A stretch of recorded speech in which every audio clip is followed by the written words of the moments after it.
Ces câbles sous-marins ont des zones d'atterrissage pour desservir les différents pays, toute la partie câble de fibre optique terrestre.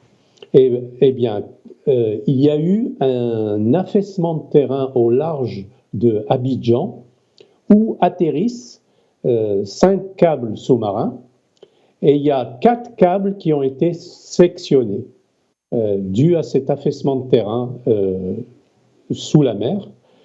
Ils ont été sectionnés et du coup, tous les échanges Internet avec le reste du monde de la Côte d'Ivoire ont été coupés.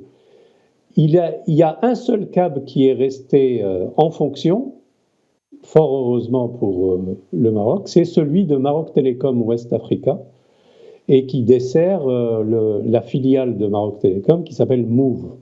Donc, il a fallu d'urgence rerouter tout le trafic qui passait par les 4 câbles défectueux et qui desservaient la Côte d'Ivoire et même plusieurs pays africains, rerouter les routes vers le câble de Maroc Télécom West Africa.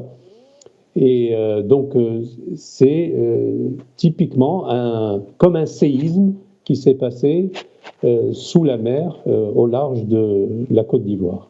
En fait, le point d'atterrissage sur la plage de Abidjan avait été choisi commun pour les 4 câbles. Et c'est pas des spécifications qu'on doit faire. En fait, on doit élargir les risques et ne pas faire atterrir les mêmes câbles aux mêmes endroits.